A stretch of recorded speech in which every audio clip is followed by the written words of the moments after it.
Hi everyone. Thank you for this warm welcome. I'm sorry I had a presentation ready for you, and fortunately the projector wouldn't work, but I'll try to give you as much information as I can, and I hope you won't find it too much. My name is Yasser Louati. I'm the spokesperson for the Collective Against Islamophobia in France, which is a human rights organization based in Paris that was set up in 2003. The only reason why we came to existence is because nobody cared for the victims of Islamophobia. The government was promoting it in the early 2000s with Nicolas Sarkozy, and the existing anti-racist or so-called anti-racist organizations didn't care about the victims. To them, there was no such thing as Islamophobia, and that Muslims, well, should adapt and adopt a new code of conduct. So what we do is very simple, is to provide support to victims, legal support, legal advice, and of course, unfortunately, psychological support, given now the rising violence targeting Muslim women. We also have our yearly report, which is now a reference throughout Europe, because we collect data directly from the victims themselves. We do not engage into the ideological battle saying that, oh well, we should, fight these right-wing groups, etc. We are sticking to the law and human rights and civil liberties.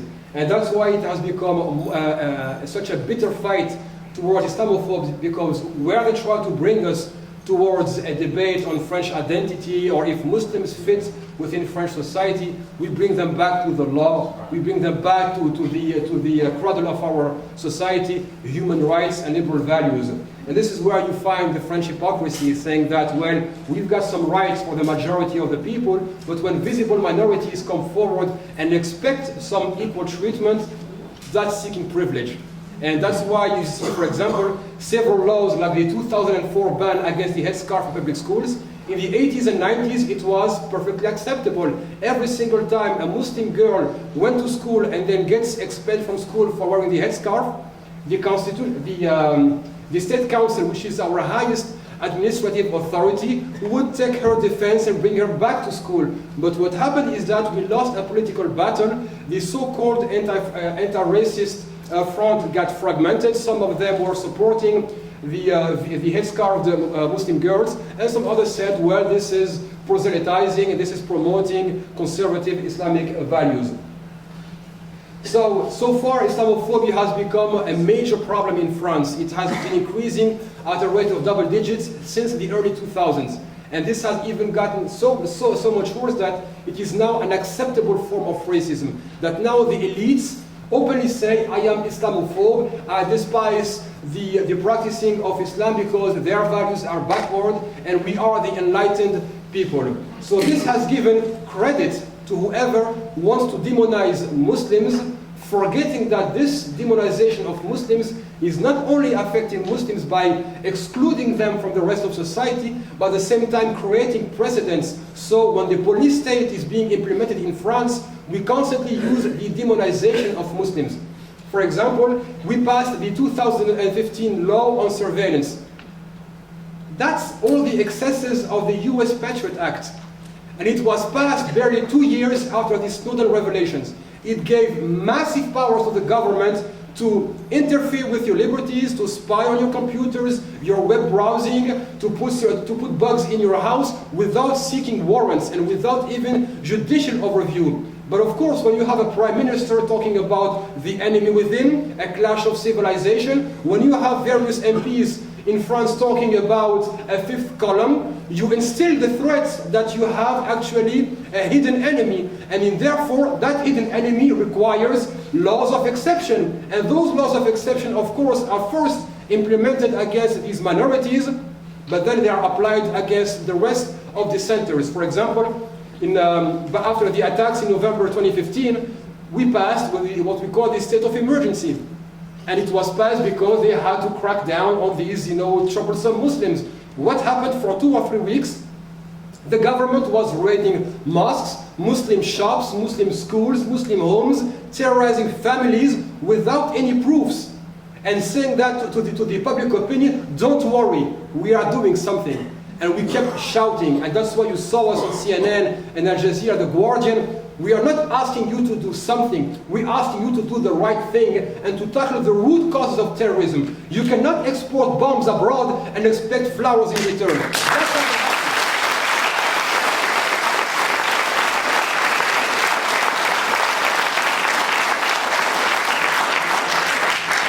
So now, given the fact that you are complaining about Prevent, and let me show some French pride. Prevent is inspired by French ideology. That's funny, right? And I will tell you why. Back in the early 2000s, the Minister of Education, Mr. Luc Ferry, was already talking about profiling Muslim kids in kindergarten. That's a long time before Prevent became a problem. And when you see how schools are becoming the laboratory for surveillance, that was already called for in France. And that's why Prevent is not a struggle for British people alone, it's a struggle for human rights lovers all around Europe. Why? Because the neoliberal agenda, and I'm sorry if I get into this, but I have to say it, the neoliberal agenda comes with great injustices. Get used to it. That's how it works. So everybody who feels the injustices of this neoliberal agenda is concerned. And the fact that we create a precedent by making it acceptable that you can profile kids in schools, profile parents in schools, can you pass laws of exceptions?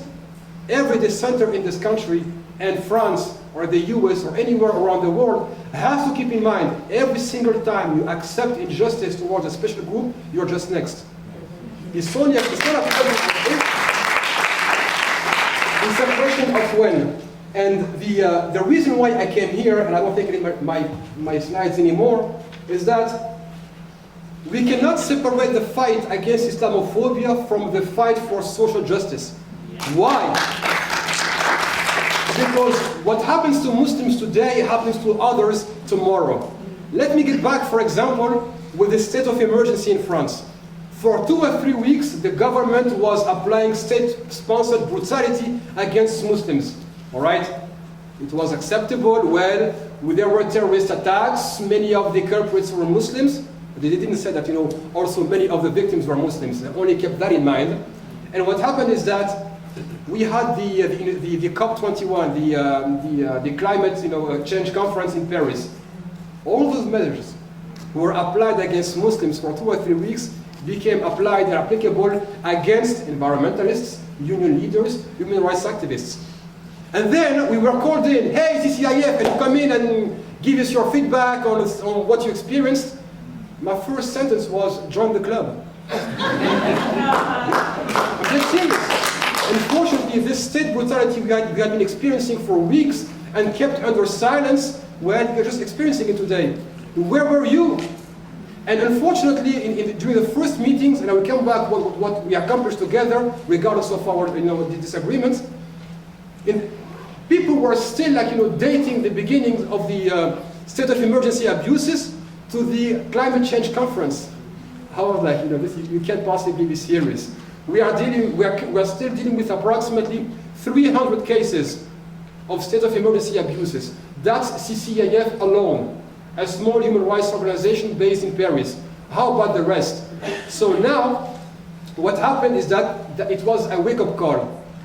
And the reason why you can't separate Islamophobia from the fight for social justice and to keep the government in check, it's because, again, it's a question of not accepting what targets the weaker one amongst us. And what happened? We built a coalition called Stop the State of Emergency, and we won.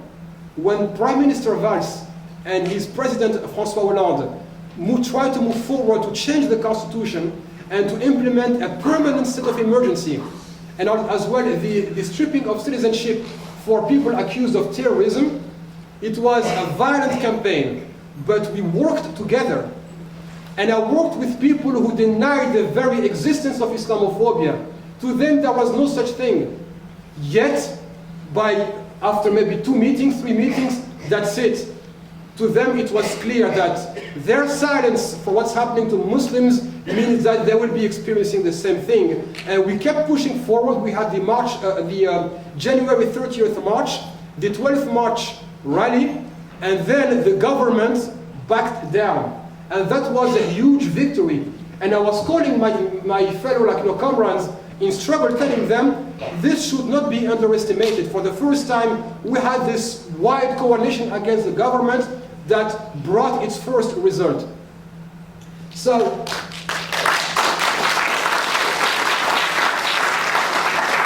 of course, Muslims have to worry about daily discrimination. They have to worry about the fact that women are the first victims of Islamophobia. Historically, that's about 80%. And for the first time in 2015, physical violence outnumbered verbal violence, meaning that much more women were being attacked in the street for being Muslim women. And this is where we see the limit of Western hypocrisy. When we speak about feminism or speak about human rights, nobody spoke about these Muslim women literally being beaten down in the street with nobody helping. Nobody coming forward and saying, this is unacceptable. And Islamophobia is, and I will keep pushing for this, because I hope after this meeting we come with something like some coalition or some kind of initiative or some kind of step forward. Islamophobia has allowed two major things and two major problems.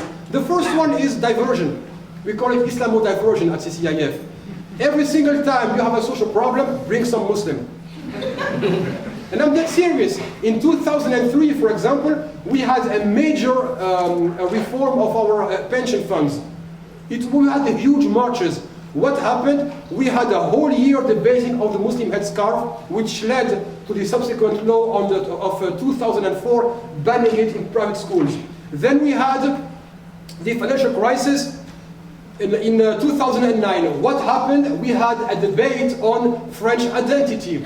2010, we had a new reform led by Eric Woerth, which was the financial minister, and then we had another debate on French identity and calling for the banning of the full-face headscarf. We can continue in 2015 after two major terrorist attacks, and I'm talking about waves, which means several in January and several in November. What happened? Nobody asked, where did the government fail? With all the extra powers given to the police, with all the extra powers given to the executive, with the weakening of our judicial system, yet two massive terrorist attacks were carried out on French soil. Nobody got sacked, nobody resigned, nobody took responsibility. Yet the government asked the Muslims to bear the responsibility, and that they should accept to be raided either in their mosques or their private places. So this is no time to just complain and raise awareness. This is the moment that we have to move forward. And in our lifetime, we have witnessed major wars abroad, and we are paying their costs here at home.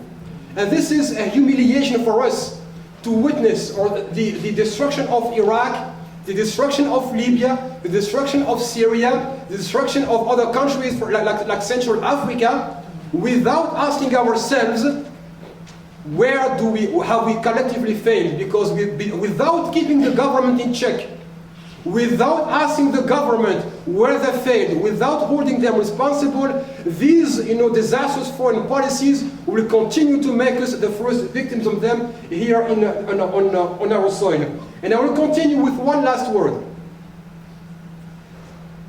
When you have a government telling you, we will seek more powers, we will implement social injustice, we will implement social Darwinism, we will prevent the state of emergency, we will preach transparency while being ourselves corrupt.